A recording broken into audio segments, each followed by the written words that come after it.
പാവം സ്കൂളായിരുന്നു ഞങ്ങളുടേത്.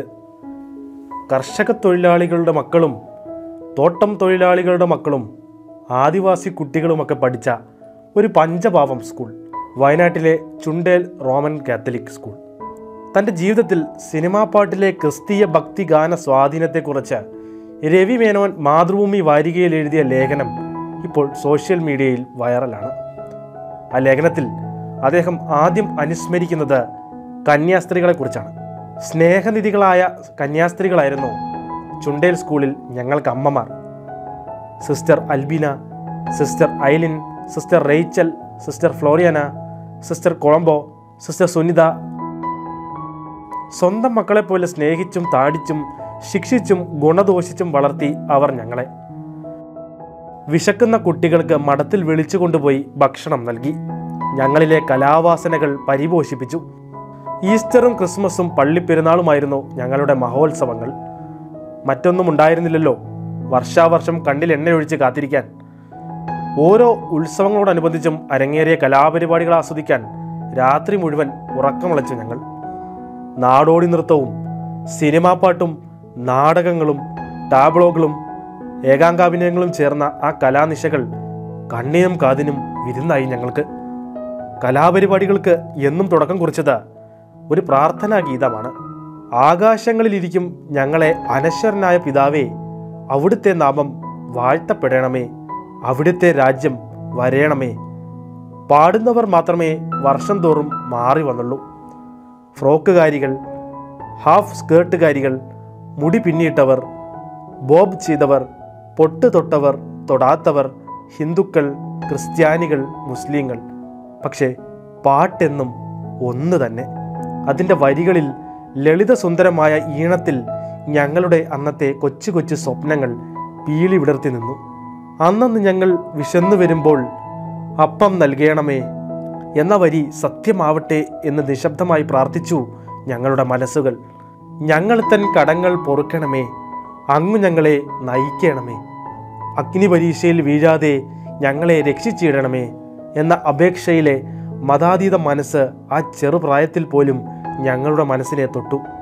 വയലാറും ദേവരാജനും പി സുശീലയും ചേർന്ന് സമ്മാനിച്ച നാടൻ പെണ്ണിലെ ഭക്തിഗാനം ഇന്നും ഏറെ പ്രിയങ്കരം. മലയാളത്തിലെ ഏറ്റവും ഹൃദയസ്പർശിയായ പ്രാർത്ഥനാ ഗീതങ്ങളിൽ ഒന്ന്. റേഡിയോയിൽ ആ ഗാനം കേട്ടത് പിന്നെയും കുറേ നാൾ കഴിഞ്ഞാണ്. സുശീലാമ്മയുടെ പകരം വെക്കാനില്ലാത്ത ശബ്ദ സൗകുമാര്യത്തെ പ്രണയിച്ചു തുടങ്ങിയത് അത്തരം പാട്ടുകളിലൂടെയല്ലേ? ക്രിസ്തീയ പശ്ചാത്തലത്തിലുള്ള വേറെയും ഗാനങ്ങൾ സമ്മാനിച്ചിട്ടുണ്ട് വയലാർ ദേവരാജൻ ടീം. പലതും ക്ലാസിക്കുകളുടെ ഗണത്തിൽ പെടുത്താവുന്നവ. ഭാര്യയിൽ നിന്ന് തുടങ്ങുന്നു ആ ഗാനപ്രവാഹം. കഥാപശ്ചാത്തലവുമായി പൂർണ്ണമായും ഇണങ്ങിച്ചേർന്നു നിന്ന രചനകളായിരുന്നു വയലാറിൻ്റേത്. മുൾക്കിരീടമിതെന്തിനു നൽകി സ്വർഗസ്ഥനായ പിതാവേ, ഓമന കൈയിൽ ഒലീവില കൊമ്പുമായി ഓശാന പെരുന്നാൾ വന്നു, ദയാപരനായ കർത്താവേ എന്നീ പാട്ടുകൾ ഓർമ്മ വരുന്നു. ബൈബിളിൽ നിന്നുള്ള പദങ്ങളും ആശയങ്ങളും ഇമേജറികളും സുലഭമായി ഉപയോഗിക്കപ്പെട്ടിട്ടുള്ള രചനകൾ. ആ ഗാനങ്ങൾ അവയുടെ അർത്ഥദീപ്തിക്ക് തെല്ലും പോറലേൽപ്പിക്കാതെ സ്വരപ്പെടുത്തിയ ദേവരാജൻ മാസ്റ്റർക്ക് നന്ദി.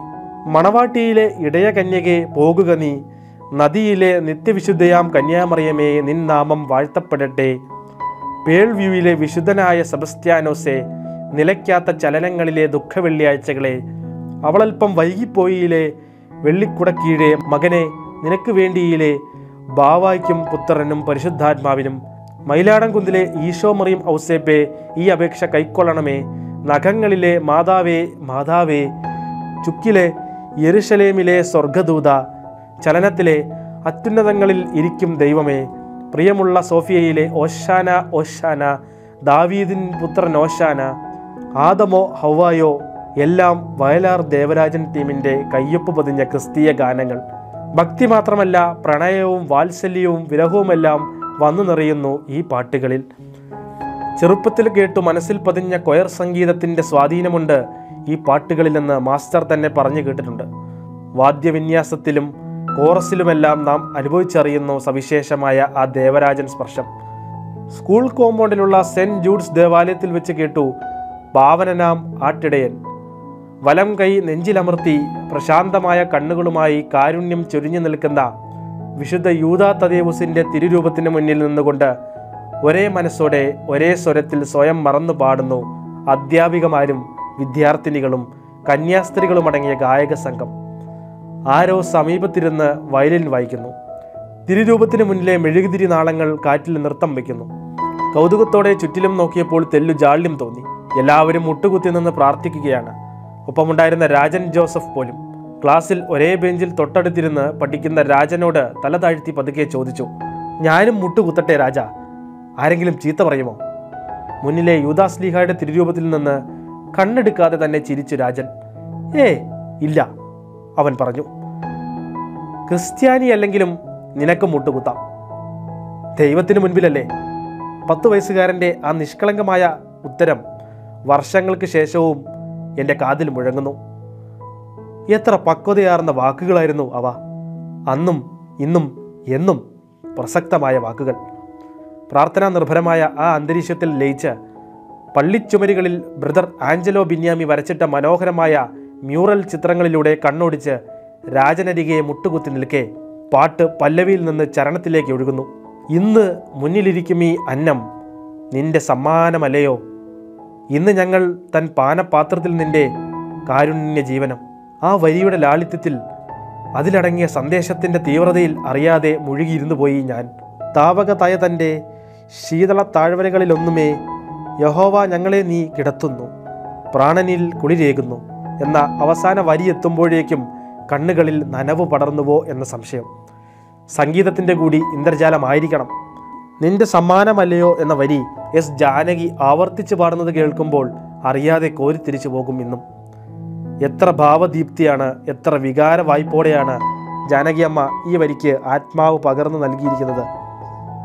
ആ ഒറ്റ വരി കൊണ്ട് വെറും ഒരു ഭക്തിഗാനത്തെ ദാർശനിക കാവ്യത്തിൻ്റെ തലത്തിലേക്ക് വളർത്തുന്നു ഭാസ്കരൻ മാസ്റ്റർ. മെലഡിയുടെ മുദ്രസ്പർശമുള്ള ബാബുരാജിൻ്റെ ഈണം ആ കാവ്യത്തെ കാലാതിവർത്തിയാക്കുന്നു.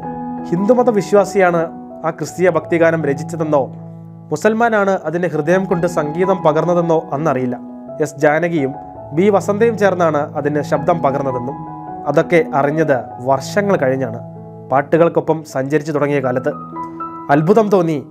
സിനിമാ പാട്ടിനോളം ജാതി മതാതീതമായ മറ്റേത് കലാരൂപമുണ്ട് എന്ന ചോദ്യമുയർത്തി രവി മേനോൻ പിന്നെയും ആഴ്ന്നിറങ്ങുകയാണ് പാട്ടിലെ മാസ്മരിക വരികളെക്കുറിച്ച്.